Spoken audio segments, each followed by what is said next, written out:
ರತ್ನ ready ಆಯ್ತಾ?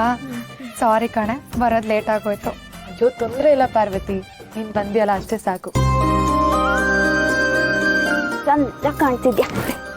ಇನ್ನೇನು ನಮ್ ರತ್ನನ್ ಮದ್ವೆ ಆಯ್ತದೆ, ಮುಂದಿಂದು ನಮ್ ರಶ್ಮಿದಯ. ನೀನು ಹೊಸಿ ಸಣ್ಣ ಆದ್ರೆ ಒಳ್ಳೆ ಗಂಡ್ ಸಿಗ್ತಾನೆ. ಆಂಟಿ, ದಪ್ಪ ಆಗಿರೋದಕ್ಕೆ 100 ಕಾರಣ ಇರುತ್ತೆ. ನೀವ್ ಆ ತರ ಆಡ್ಕೊಳ್ಳೋದು ತಪ್ಪಲ್ವಾ? ನೀನೇನವ, ನೀನು ಹಿಂಗೆ ಅಂತೀಯಲ್ಲ. ಈಗ ನನ್ನನ್ನೇ ತಗ, ನನ್ ಮಗಂಗೆ ಏನಾರು ಇವಳನ್ ತನ್ಕೋಬೇಕು ಅಂದ್ರೆ 100 ಸಲ ಯೋಚನೆ ಮಾಡ್ತೀನಿ. ಹಂಗೆ ಬೇರೆಯವರು ಯೋಚನೆ ಮಾಡಕ್ಕಿಲ್ವಾ, ಅಕ್ಕೆ ಹಂಗೊಂದೆ. ನಾನಿವಾಗ ಆರಾಮಾಗೆ ಇದ್ದೀನಿ ತಾನೆ, ನಾನೇನ್ ನಿಮ್ ಮಗನ್ ಮದ್ವೆ ಆಗಲ್ಲ ಬಿಡಿ. ಅಯ್ಯೋ ನೋಡ್ತೀರಿ ನನ್ ಮಗಂಗೆ ಎಂತ ಹೆಣ್ ತರ್ತೀನಿ ಅಂತವ. ಆಯ್ತಾಯ್ತು.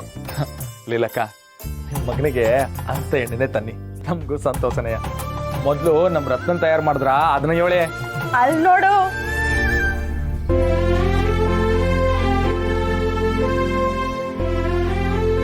ರತ್ನವ್ವ, ನನ್ ಕನ್ಸು ನನ್ಸಾಗಿ ಅಲಂಕಾರ ಮಾಡ್ಕೊಂಡು ಮದ್ಮಗಳಾಗಿ ಬಂದಂಗೈತೆ.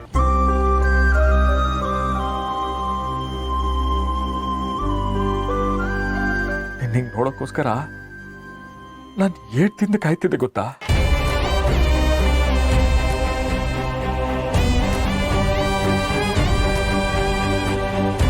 ಸಂದ ಕಾಣ್ತಿದ್ಯಾ, ಸಂದ ಕಾಣ್ತಿದ್ಯಾ.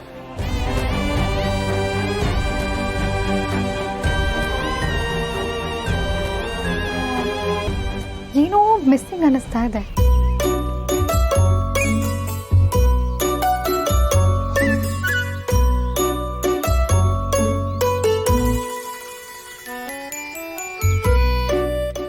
ಈಗ ಪರ್ಫೆಕ್ಟ್.